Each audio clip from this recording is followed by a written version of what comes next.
ሰላም ጤና ይስጥልኝ ክብራትና ክብራን የሄልዝ ኤዱኬሽን ቻናል ቤተሰቦች እንደምን አላችሁ? እኔ አለው እግዚአብሔር ይመስገን ደህና ነኝ። ዛሬም በጠቃሚና በአዲስ ፕሮግራም በድጋሜ ተገናኝተናል። በዛሬው የጤና ፕሮግራማችን ላይ የምንመለከተው አይኖቻችሁ በጣም በፍጥነት እያረጁ መሆናቸውን የሚያሳዩ 10 ቀደምት ማስጠንቀቂያ ምልክቶችን በዚህ ቪዲዮ ላይ እነግራችኋለሁኝ ማለት ነው። ይህ የጤና ትምህርት ታዲያ ለበርካታ ሰዎች በጣም አስፈላጊ ስለሆነ ሁላችሁም በቅንነት ላይክና ሼር በማድረግ ሌሎችንም አስተምሩ እላለሁኝ። ጥያቄያችሁን ደግሞ በኮመንት ላይ አስፍሩልኝ። በቀጥታ ወደ ጤና ትምህርታችን የማልፍ ይሆናል። አይኖቻችሁ ከቀረው የሰውነታችሁ ክፍል ይልቅ በበለጠ ፍጥነት እያረጁ ቢሆንስ?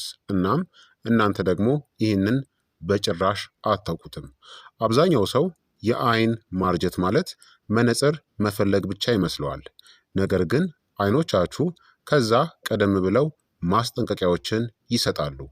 ድርቀት፣ የእይታ ብዥታ፣ የአይን ማበጥ፣ የአይን መርገብገብ፣ ለብርሃን ተጋላጭ መሆንና ሌሊት ላይ ለማየት መቸገርን ያካትታሉ። እና ደግሞ አስደንጋጩ ነገር ይሄ ነው። የዕለት ተዕለት ልማዶቻችሁ እናንተ ሳታውቁት እርጅናውን እያፋጠኑት ሊሆን ይችላል። በዛሬው ቪዲዮ ታዲያ አይኖቻችሁ በጣም በፍጥነት እያረጁ መሆናቸውን የሚያሳዩ ትልልቅ ምልክቶችን፣ ለምን እንደሚከሰቱ እና እይታችሁን በተፈጥሯዊ መንገድ ለመጠበቅ ከዛሬ ጀምሮ ልታደርጓቸው የምትችሏቸውን ነገሮችን እዘረዝርላችኋለሁኝ። እስከ መጨረሻው ተከታተሉኝ። ምክንያቱም በጣም ከተለመዱት የዕለት ተዕለት ልማዶች አንዱ በየቀኑ አይኖቻችሁን በዝምታ እያዳከመ ስለሆነ። አንደኛ፣ አይኖቻችሁ ሁልጊዜ ድርቀት የሚሰማቸው ከሆነ ነው። የአይን እርጅና ቀደምት ምልክቶች አንዱ ስር የሰደደ ድርቀት ነው። እያረጀን ስንሄድ አይኖቻችን አነስተኛ ጥራት ያላቸው እንባዎችን ያመነጫሉ። እንባ ውሃ ብቻ አይደለም፣ ዘይቶችን፣ ንፍጥ መሰል ፈሳሾችንና አይንን ለስላሳ እና ጤናማ የሚያደርጉ መከላከያ ቁሶችንም ይዟል። የእንባ ምርት ሲቀንስ እነዚህን ልታስተውሉ ትችላላችሁ። ማቃጠል፣ መውጋት፣ የአሸዋ ቅንጣት ያለባቸው የመሰለ ስሜት፣ የአይን መቅላትና አይኖች በፍጥነት የድካም ስሜት ይሰማቸዋል። ብዙ ሰዎች የአይን ድርቀት የሚከሰተው በእንቅልፍ ማጣት ብቻ ይመስላቸዋል። ነገር ግን እርጅና፣ ስክሪንን አብዝቶ መጠቀም፣ የሰውነት ፈሳሽ ማነስ፣ የአየር ማቀዝቀዣ ኤሲ እና ደካማ አመጋገብ ችግሩን ሊያባብሱት ይችላሉ። በአይን ሽፋኖቻችሁ ውስጥ ያሉ ጥቃቅን የዘይት እጢዎች በጊዜ ሂደት ብቃታቸውም እየቀነሰ ይሄዳል። በቂ ዘይት ከሌለ እንባዎች በፍጥነት ይተናሉ። ታዲያ ምን መደረግ አለበት? ስክሪን በምትጠቀሙበት ጊዜ አይናችሁን ደጋግማችሁ አርገብግቡ። በቂ ውሃን ጠጡ። እንደ አሳ፣ የተልባ ፍሬ እና ዋልነት ያሉ በኦሜጋ ስር የበለጸጉ ምግቦችን ተመገቡ። ፋን ወይም ደግሞ የኤሲ አየርን በቀጥታ ፊታችሁ ላይ እንዳያርፍ ቀንሱ። ሳታርገበግቡ ለሰዓታት ስክሪን ላይ ማፍጠጥ አይኖቻችሁን በሚያስገርም ፍጥነት ያስረጃሉ። ሁለተኛ፣ ለማንበብ ብሩህ ብርሃን የሚያስፈልጋችሁ ከሆነ ነው። ለማንበብ፣ ምግብ ለማብሰል ወይም ስልክን ለመጠቀም በድንገት ብሩህ ብርሃን ካስፈለጋችሁ አይኖቻችሁ ከሚጠበቀው በላይ በፍጥነት እያረጁ ሊሆን ይችላል። በአይን ውስጥ ያለው ሌንስ ከእድሜ ጋር በተፈጥሮ እየጠነከረ እና ግልጽነቱም እየቀነሰ ይሄዳል። ይህ በተለይ ደብዘዝ ባለ ብርሃን ውስጥ የማተኮር ችሎታችሁን ይቀንሷል። ቀደምት ምልክቶችም መጻሕፍትን አድቆ መያዝ፣ ጥቃቅን ጽሑፎችን ለማንበብ መቸገር፣ በምሽት የአይን መወጠር ወይም ድካምና ካነበባችሁ በኋላ የሚመጣ ራስ ምታት። ታዲያ ምን ማድረግ ያስፈልጋል? በተቻለ መጠን የተፈጥሮ ብርሃንን ተጠቀሙ። በጨለማ ውስጥ ከማንበብ ተቆጠቡ። ለአይኖቻችሁ መደበኛ እረፍትን ስጡ። ካስፈለገ ትክክለኛ የታዘዘ መነጽርን አድርጉ። በቫይታሚን ኤ እናም በሊውቲን የበለጸገ ምግቦችን ተመገቡ። ለአይን እርጅና የሚረዱ ምግቦች የምላቸው እንደ ካሮት፣ ስፒናች፣ ቆስጣ፣ እንቁላል፣ ስኳር ድንችን ተመገቡ። እነዚህ ንጥረ ነገሮች ሬቲናን እና ሌንሲን ከኦክሲዲቲቭ ስትረስ ለመጠበቅ ይረዳሉ። ሶስተኛ፣ ለብርሃን የበለጠ ተጋላጭ ከሆናችሁ ነው። የመኪና የፊት መብራቶች በድንገት ከበፊቱ በላይ ይረብሿችኋል? ፀሐያማ ቀናት አይኖቻችሁን ከልክ በላይ እንድታጠቡስ ያደርጓችኋል? አይኖች በፍጥነት ሲያረጁ ለብርሃን ያለው ተጋላጭነት ሊጨምር ይችላል። የአይን ሌንስ በዕድሜ ምክንያት ሲለወጥ ብርሃንን በትክክል ከማተኮር ይልቅ በአይን ውስጥ እንዲበታተን ያደርጋል።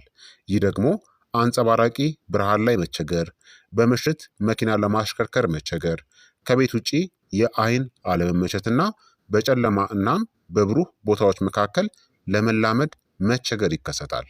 መፍትሄው ደግሞ ከቤት ውጪ ከአልትራ ቫዮሌት የሚከላከሉ የአይን መነጽሮችን አድርጉ።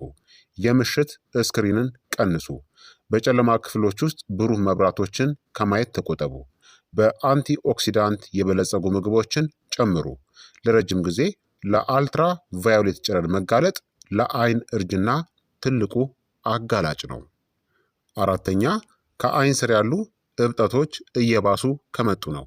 በአይን ዙሪያ ያለው ቆዳ በጣም ቀጭን ነው። ከቀረው የፊት ክፍል እጅግ የላቀ ቀጭን ነው። ከእድሜ ጋር ኮላጅን እየቀነሰ ሲሄድ ከአይን በታች ያለው አካባቢ እየደከመ እናም እየተነፋም ይሄዳል። ምልክቶቹም ቀጣይነት ያለው እብጠት፣ የላላ ቆዳ፣ ጥቁር ክቦች፣ የጎደጎደ መልክና በአይን ዙሪያ ያሉ ጥቃቅን መስመሮች ወይም መሸብሸብ ይከሰታል። ምን ያፋጥነዋል? ደካማ እንቅልፍ፣ ማጨስ፣ ከፍተኛ የጨው አጠቃቀም፣ ጭንቀት፣ ስር የሰደደ የፈሳሽ እጥረትና አይንን ከልክ በላይ ማሸት። ምን ይረዳል? በቋሚነት ከ7 እስከ 9 ሰዓታት ተኙ። ጨው የበዛባቸውን የተቀነባበሩ ምግቦችን ቀንሱ። ጭንቅላታችሁን በመጠኑ ከፍ አድርጋችሁ ተኙ። አይንን ከማሸት ተቆጠቡ። በአይን ዙሪያ ያለው ቆዳ በጣም ስስ ስለሆነ አይኖቻችሁ ከቀረው ፊታችሁ ቀድመው እርጅናን ያሳያሉ። አምስተኛ፣ እይታችሁ ደጋግሞ ብዥ የሚል ከሆነ ነው።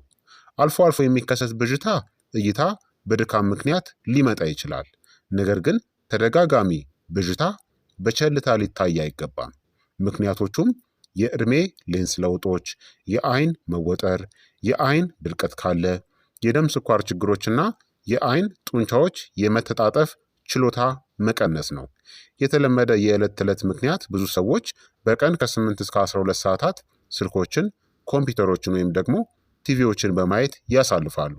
ይህ የአይን ማተኮሪያ ጡንቻዎችን ከልክ በላይ ያሰራቸዋል። ስለዚህ በየ20 ደቂቃው በ20 ጫማ ርቀት ላይ ወዳለ ነገር ተመልከቱ፣ ቢያንስ ለ20 ሰከንዶች ያክል። ይህ ቀላል ልማድ የአይን ጡንቻዎችን ያዝናናል እናም በአይን ላይ ያለውን ጫናም ይቀንሰዋል።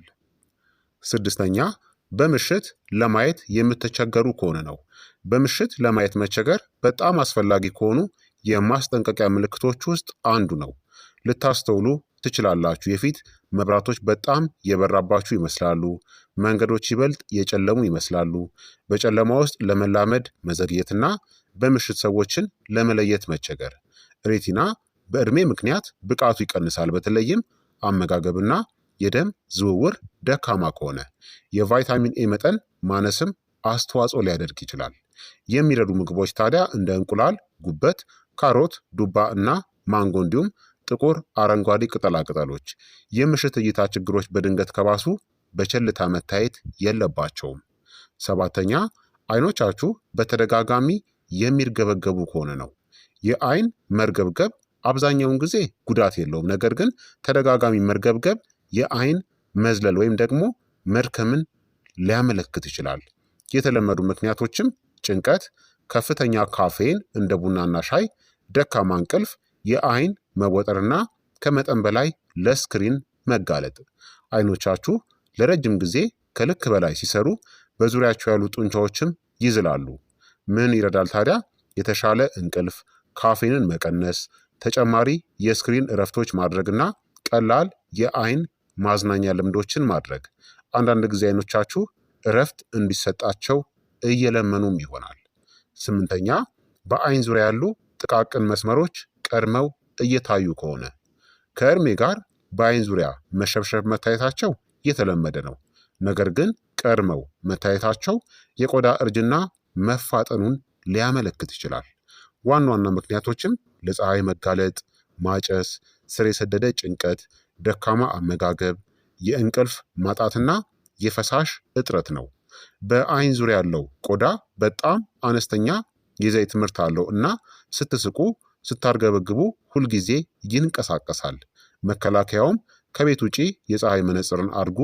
በአይን ዙሪያ የፀሐይ መከላከያ ሰንስክሪንን በጥንቃቄ ተጠቀሙ። በቂ ፈሳሽን ውሰዱ። በቫይታሚን ሲ የበለጸጉ ምግቦችንም ተመገቡ።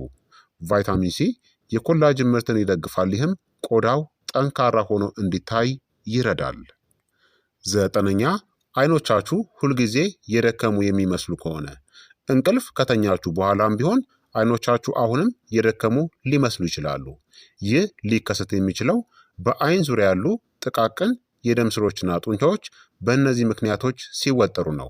በደካማ የደም ዝውውር፣ ስር በሰደደ ድካም፣ ስክሪንን አብዝቶ በመጠቀም፣ እንቅልፍ በማጣትና በንጥረ ነገር እጥረት። ጠቃሚ የዕለት ተዕለት ልማዶች ታዲያ ለጠዋት የፀሐይ ብርሃን መጋለጥ ያስፈልጋል። መደበኛ የአካል ብቃት እንቅስቃሴን አድርጉ። የተሻለ የፈሳሽ አጠቃቀም፣ ከመተኛታችሁ በፊት የስክሪን ጊዜን መገደብ ያስፈልጋል። ጤናማ የደም ዝውውር ለጤናማ አይኖች እጅግ በጣም አስፈላጊ ነው። አስረኛ ስክሪንን ከተጠቀማችሁ በኋላ ተደጋጋሚ ራስ ምታት ከገጠማችሁ ነው። አይኖቻችሁ እና አንጎላችሁ በቅርበት አብረው ይሰራሉ። አይኖቻችሁ ለረጅም ጊዜ ለማተኮር ሲታገሉ ብዙ ጊዜ ራስ ምታት ይከሰታል። የአይን ድርቀት፣ የግንባር መወጠር፣ የብዥታ እይታ፣ የአንገት መወጠርና የአይን ማቃጠል ይከሰታል። ታዲያ ምን ማድረግ አለባችሁ? የጽሁፍ መጠኖችን ጨምሩ፣ የስክሪን ነጸብራቅን ቀንሱ፣ ትክክለኛ ብርሃንን ተጠቀሙ፣ ሆን ብላችሁ አይናችሁን አርገብግቡ። ሰዎች ስልክ ሲጠቀሙ አይናቸውን የሚያርገበግቡበት መጠን በጣም ይቀንሳል፣ አንዳንዴም በ60%። ያ ብቻውን የአይንን መወጠር በፍጥነት ሊጨምረው ይችላል ማለት ነው። ታዲያ አይኖቻችሁ ወደ ዓለም የምታዩባቸው መስኮቶች ብቻ አይደሉም። እነሱ አጠቃላይ ጤናችሁንና የእርጅና ሂደታችሁን የሚያሳዩ መስኮቶች ወይም ብርሃን ናቸው። ጥሩ ዜና ግን የፈጣን አይን እርጅና ምክንያቶች ብዙዎቹ እናንተ ልታሻሽሏቸው ከምትችሏቸው የዕለት ተዕለት ልማዶች ጋር የተያያዙ መሆናቸው ነው።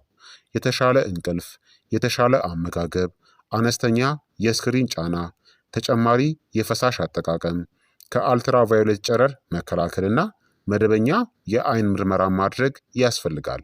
ዛሬ የምታደርጓቸው ጥቃቅን የዕለት ተዕለት ልማዶች ለወደፊት ዓመታት እይታችሁን ለመጠበቅ ይረዳሉ። ምክንያቱም አንዴ እይታ ከጠፋ ወደ ነበረበት መመለስ በጣም ከባድ ስለሚሆን ነው። ስለዚህ አይኖቻችሁን አሁኑኑ ተንከባከቧቸው፣ በኋላ ላይ እርዳታ ለማግኘት መጮህ ከመጀመራቸው በፊት። ታዲያ ከዚህ ቪዲዮ ጠቃሚ ነገር ካገኛችሁ ሰውነታችሁን በተፈጥሮ እንድትጠብቁ ለሚረዱ ተጨማሪ የጤና ቪዲዮዎች ደግሞ ሰብስክራይብ አድርጉ። እናም ከታች ኮሜንት ላይ ጻፉልኝ። ከነዚህ የአይን እርጅና ምልክቶች መካከል እናንተን ይበልጥ ያስገረማችሁ የትኛው ነው?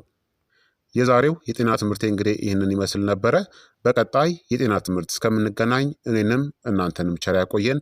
መልካም ጊዜ፣ መልካም ቆይታ። ቻው ቻው።